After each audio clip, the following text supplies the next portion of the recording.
తాలూకా GPF అంతా కూడా divert చేసేసాడు లాస్ట్ 5 ఇయర్స్లో.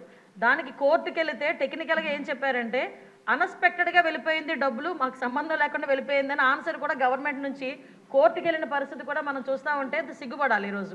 అంటే వాళ్ళు దాచుకున్న వాళ్ళ సొమ్ము కూడా వాళ్ళకి తిరిగి ఇవ్వడానికి కూడా లాస్ట్ గవర్నమెంట్ 5 సంవత్సరాల్లో కూడా జగన్మోహన్ రెడ్డికి మనసు రాలేదు అధ్యక్ష.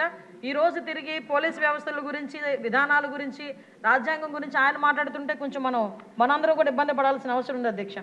లాస్ట్ 5 ఇయర్స్ ఇంకోటి అధ్యక్ష, మనకి వెహికల్స్ గురించి కూడా ఇందాక చెప్పారు. వెహికల్స్ గురించి కూడా చాలా క్లియర్గా చెప్పాం. డెఫినెట్గా కొత్త వెహికల్స్ తీసుకోవడానికి గవర్నమెంట్కి ప్రతిపాదన పంపిస్తున్నాం అధ్యక్ష.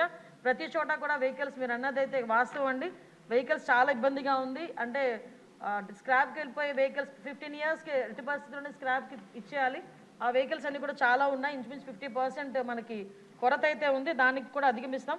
అదేవిధంగా మనందరికీ కూడా 120 లీటర్ల గురించి చెప్పారు అధ్యక్ష. యాక్చువల్గా అయితే ఏజెన్సీ లెవెల్లో ఎక్కడైనా కంపల్సరీగా కావాలి అనుకుంటే కనుక మన డిపార్ట్మెంట్ నుంచి ఎస్పీ లెవెల్లో వాళ్ళకి డీజిల్ పెట్రోల్ ప్రొవైడ్ చేయొచ్చు. కానీ పరిస్థితి ఎందుకంటే రిస్ట్రిక్షన్ పెట్టారు, 120 లీటర్స్ అండ్ రిస్ట్రిక్షన్ ఉంది.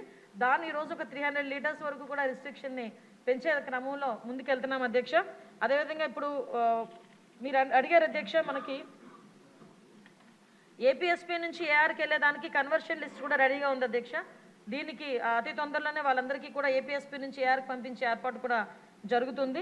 ఒకటి మాత్రం క్లియర్ అధ్యక్ష, ఈరోజు ఏ శాంతి భద్రతలు అయితే వాళ్ళు మాట్లాడుతున్నారో, జగన్మోహన్ రెడ్డి వాళ్ళు మాట్లాడుతున్నారు అంటే ప్రతిపక్ష నాయకుడు కాదు కాబట్టి అసెంబ్లీలో పులివెందుల ఎమ్మెల్యే గారు మాట్లాడితే ఆ ప్రికార్డ్స్ తీసుకొని వచ్చి శాంతి భద్రతలకు మాట్లాడుతున్నారు. ఒక్కసారి బ్యాక్కి వెళ్ళాలి అధ్యక్ష.